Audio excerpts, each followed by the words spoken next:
Syarif Abbas Al-Hajj Ba'ali bukan cucunya Rasulullah karena DNA-nya tidak sama. Mengungkap sejarah Palestina dan Mungkin apa betul? Jadi saudara-saudara sekalian, saya mau cerita fakta yang ada tahun 1945. Sebetulnya imigran itu datangnya sejak tahun 1920. Apa? Imigran Yahudi datang ke Palestina. Nih dengerin nih. Tahun 1945 ada di antara berkali-kali untuk kesekian kalinya kapal dari Eropa dan Jerman datang membawa orang yang sangat banyak. Orangnya kurus-kurus lusuh, banyak yang belum makan. Begitu datang di pelabuhan namanya pelabuhan Haifa di Palestina, begitu turun, mereka semua yang ada di kapal itu membentangkan spanduk. Apa tulisannya? Tulisannya adalah kami diusir oleh orang Eropa, kami dikejar dibunuh oleh orang Jerman. Wahai masyarakat Palestina, jangan pupuskan harapan kami untuk hidup di Palestina. Ternyata dilihat adalah orang-orang yang di Askenazi yang dibunuh di Eropa, yang diusir di Eropa, yang dibunuh oleh Nazi Jerman. Mereka pada pindah eksodas dari Eropa menuju ke Palestina. Ribuan bahkan ratusan ribu orang Yahudi dengan membentangkan sebuah spanduk, mereka ingin hidup bersama di Palestina, jangan sampai diusir karena mereka sudah diusir di Eropa. Masyarakat Palestina pada waktu itu masih belum tahu bagaimana ceritanya. Apa ceritanya? Yahudi Askenazi. Kenapa? Maklum. Kenapa? Karena waktu itu teknologi belum sempurna, karena waktu itu HP masih belum ada, karena waktu itu internet masih belum ada, komunikasi antar negara masih terbatas. Akhirnya karena masyarakat Palestina orangnya baik, orang Palestina orangnya baik, toleransinya sangat baik. Di dalam Palestina itu ada Masjidil Aqsa, tapi ada juga Haikal Sulaiman, ada juga di situs-situsnya orang Yahudi. Jadi orang Palestina sudah akrab dengan kehidupan Yahudi di situ pada waktu itu, sama-sama hidup bersama bersejarah, di mana Masjidil Aqsa itu diakui oleh 3 negara besar, Islam, Yahudi, dan Nasrani, dan itu nggak jadi masalah, aman. Begitu mereka datang dari Eropa minta diterima, maka orang Palestina menyambutnya. Ini supaya kalian tahu awal dan asal usulnya. Begitu disambut, akhirnya ada yang diberi tanah, monggo sampean tempat di rumah saya ini, diberikan tanah sampean bangun ini, nanti pastinya dari saya, ini buat ini dari saya. Akhirnya dibangunkan rumah pajak, ratusan ribu orang pengungsi dari Eropa yaitu Yahudi Askenazi datang ke Palestina. Itu datangnya mulai tahun 1920, puncaknya tahun 1948. Mereka hidup bersama. Tapi tiba-tiba orang Palestina itu dapat peringatan dari orang Eropa. Apa kata orang Eropa? Wahai orang Palestina, kami mengusir mereka bukan tanpa alasan. Kami juga punya toleransi. Tapi kalian harus tahu bahwa mereka itu punya sifat yang tidak sama dengan kita. Mereka itu adalah pengennya mendominasi bangsa kami, pengen menginjak, mengubur sejarah kami. Mereka pengen menjadi tuan rumah di tanah kami. Mereka selalu mempersekusi dan selalu mereka berkata yang tidak benar, memecah belah masyarakat Eropa, menanamkan ajaran kebencian kepada para leluhur dan orang tua kita di Eropa, sampai memalsukan makam-makam, membelokkan sejarah. Dan akhirnya membunuh di antara orang-orang kita, dibunuh, dibantai. Makanya kami mengusir bukan tanpa alasan, tapi karena itu. Wahai orang Palestina, Anda menerima tamu yang salah, Anda akan merasakan akibatnya di masa yang akan datang. Dan ternyata ucapannya orang Eropa betul ketik ini. Awalnya bagaimana? Awalnya begitu berkembang, mereka mengadakan peringatan-peringatan keyahudian. Kebetulan di Palestina ini ada situs-situs Yahudi. Mereka besarkan sejarahnya, diagung-agungkan, sampai terjadi apalah seolah-olah agama Allah adalah agama mereka, seolah-olah mereka adalah kekasih Allah, memframing beberapa orang-orang dari masyarakat Palestina yang ikut jadi muridnya. peringatan-peringatan diselenggarakan. Mulai ketika itu ada pengklaiman, klaim satu daerah Palestina adalah milik Yahudi, klaim satu makam ini adalah leluhur Yahudi, diklaim. Akhirnya kemudian seakan-akan mengklaim, bukan mengklaim negara, bahwasanya Palestina itu adalah menurut data-data yang ada di kitab kami, Palestina adalah negara tanah yang dijanjikan oleh leluhur kami untuk kami. Berarti orang Palestina itu numpang, nggak boleh hidup. Ini adalah sebetulnya tanahnya orang Yahudi. Sejarahnya dibelokkan, makamnya dipalsukan, masyarakatnya di framing yang tidak benar. Begitu ada gejolak yang sangat luar biasa, sebentar lagi mau diusir lagi, maka mereka meredam pergerakannya. Kemudian mereka mengambil mata-mata Yahudi untuk mengendak-endak dari dalam membuka rahasia kekuatan Palestina. Sudah ada rencana untuk mencaplok Palestina itu sejak tahun 1947-an. Akhirnya mereka mencari mata-mata Zionis, mata-mata Yahudi mereka. Siapa yang diambil?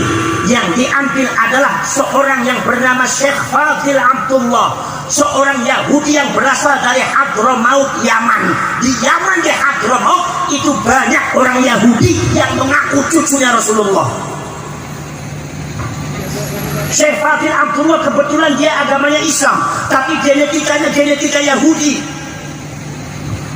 Beliau apal Al-Quran, hadis-hadis juga apal, orang alim. Didatangkan oleh orang Zionis, oleh orang Yahudi ke Palestina dalam rangka apa? Dalam rangka secara diam-diam menjadi mata-mata Zionis dalam rangka program mencaplok tanah Palestina. Akhirnya Syekh Fadil Abdullah datang, kemudian didatangkan oleh orang Yahudi, oleh orang Zionis untuk datang ke Palestina. Alasannya dakwah Islamiyah. Syekh Fadil akhirnya mengembangkan, punya murid tambah banyak, sampai beliau menjadi gurunya orang Palestina, sampai kemudian beliau dianggap menjadi ulama besar. Beliau dianggap sebagai mujahidin fi sabilillah. Beliau dianggapnya waliullah, kekasih Allah. Kalau melihat langit kelihatan arsy, kelihatan lauh mahfuz.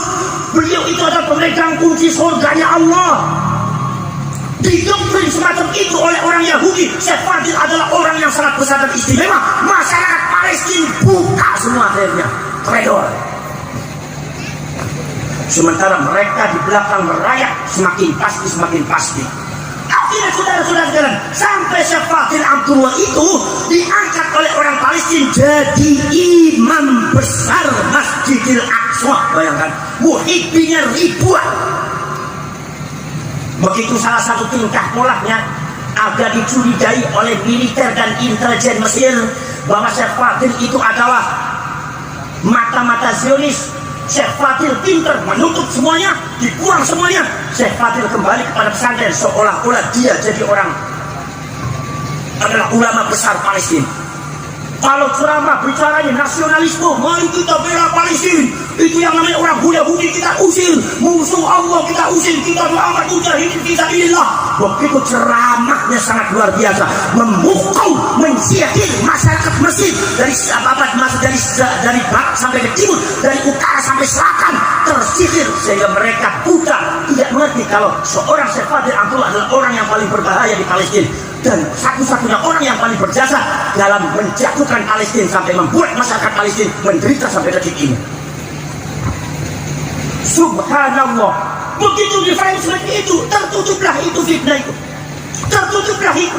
Akhirnya Syekh Fadil mendekati militer Mesir, mendekati militer Palestina, kepolisian Mesir, kepolisian Palestina.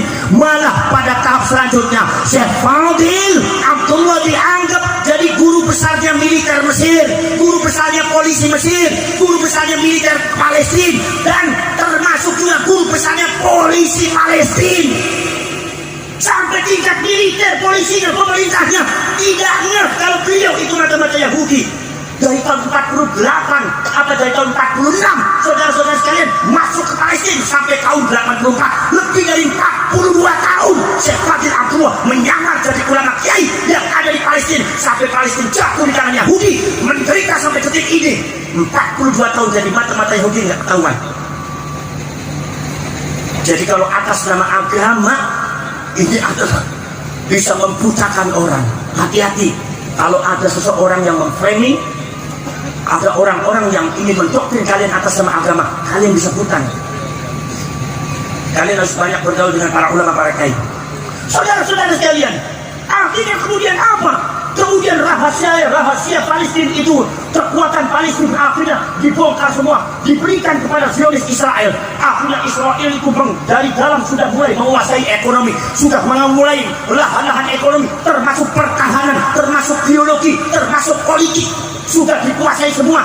Pada akhirnya Syekh Fadil Abdullah ketahuan dijebak oleh orang intelijen Palestina. Ternyata beliau adalah mata-mata Zionis.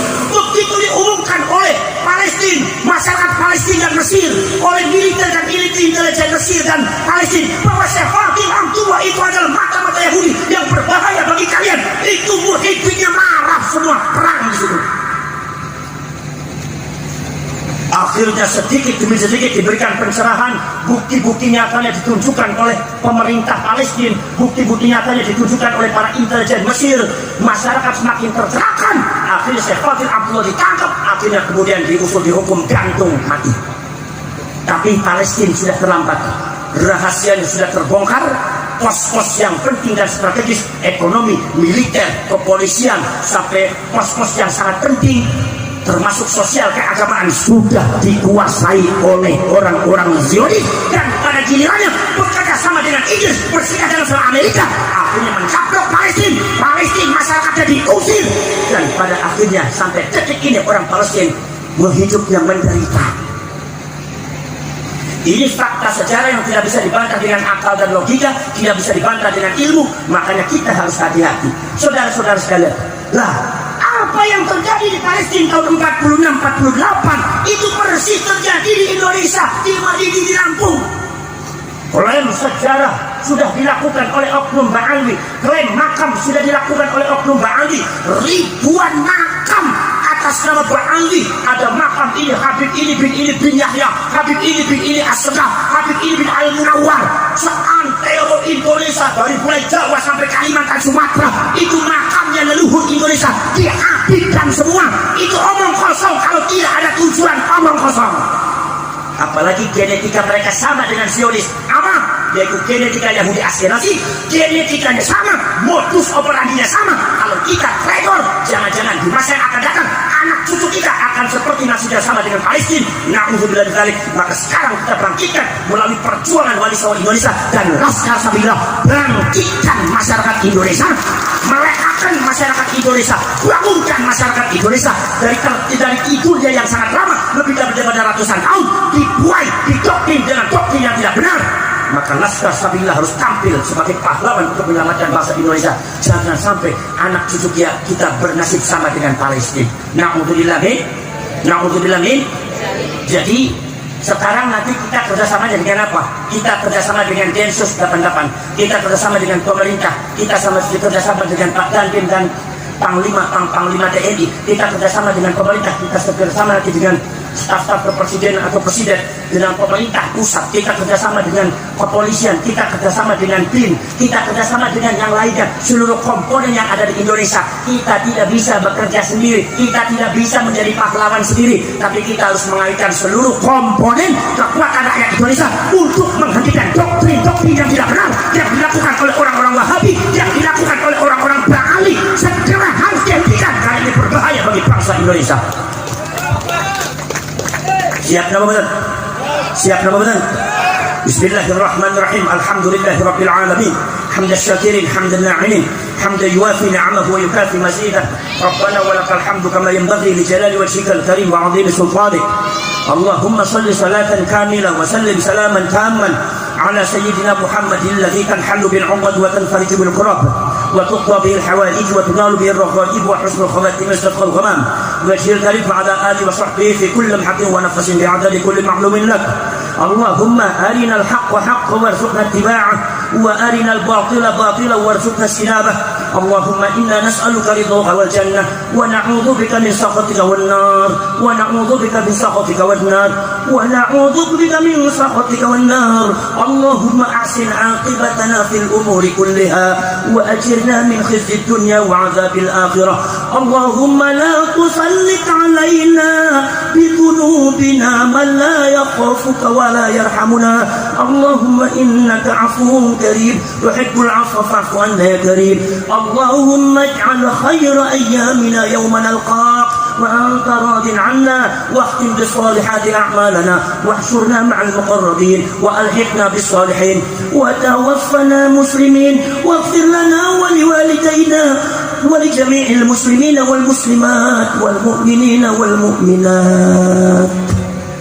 ربنا آتنا في الدنيا حسنة وفي الآخرة حسنة وقنا عذاب النار وأدخلنا الجنة مع الأبرار يا عزيز يا غفار يا رب العالمين. وصلى الله على سيدنا محمد النبي الأمي وعلى آله وصحبه وبارك وسلم. هذا دعانا كما أمرتنا فاستجب دعانا كما وعدتنا إنك لا تخلف الميعاد. سبحان ربك رب العزة عما يصفون وسلام على المرسلين والحمد لله رب العالمين. الفاتحة. هذا وأفوض أمري إلى الله والله بصير بالعباد. Saya atas nama pengurus pusat Laskar Sabilillah Perjuangan Wali Songo Indonesia Laskar Sabilillah kepada pemerintah, anggota dari Kapolda, dari Kabupaten, Pak Bupati, Pak Sekda dan yang lainnya, saya mengucapkan banyak terima kasih atas kehadiran dan kepedulian panjenengan semua. Nanti kita bersama-sama kita menyelamatkan bangsa Indonesia, bersama berjuang dengan rakyat Indonesia. Karena ternyata penjajahan ini masih belum berakhir. Kita semua harus berjuang lagi. Siap apa tidak? Siap apa tidak? Siap apa tidak? Wassalamualaikum warahmatullahi wabarakatuh.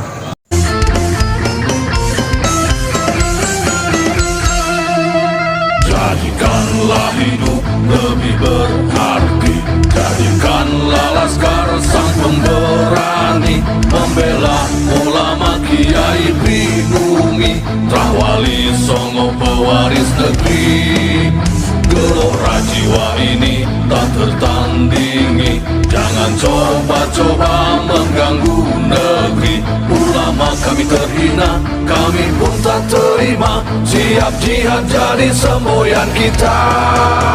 Kami adalah Laskar Sabilillah, pecinta Wali Songo dan para anbiya, pewaris peradaban Islam di Nusantara hingga berkibar bangsa Indonesia. Kami perisai para ulama, sepenuh hati korbankan jiwa.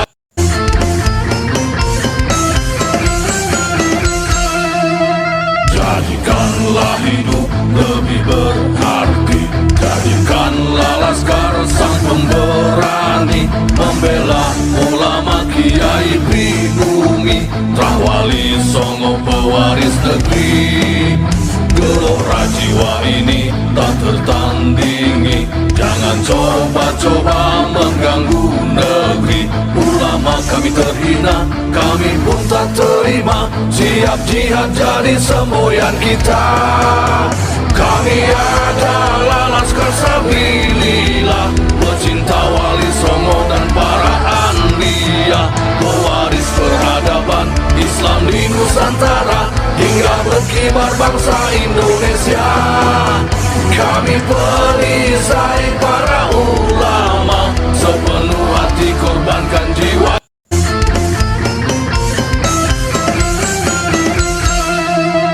Jadikanlah hidup lebih berarti, jadikanlah Laskar sang pemberani, membela ulama kiai pribumi, Wali Songo pewaris negeri.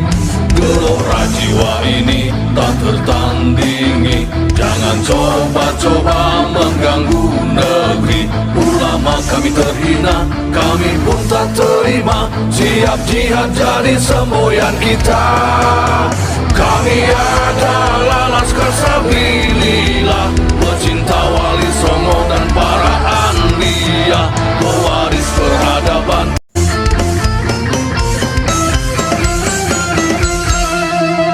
Jadikanlah hidup lebih berarti, jadikanlah Laskar sang pemberani, membela ulama kiai pribumi, Trah Wali Songo pewaris negeri.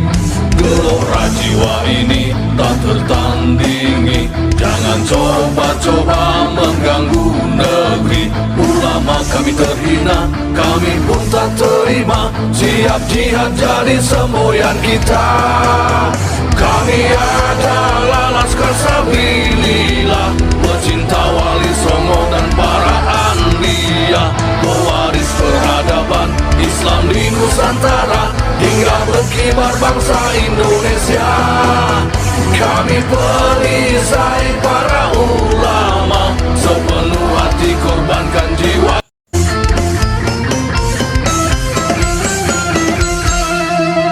Jadikanlah hidup lebih berarti, jadikanlah Laskar sang pemberani, membela ulama kiai pribumi.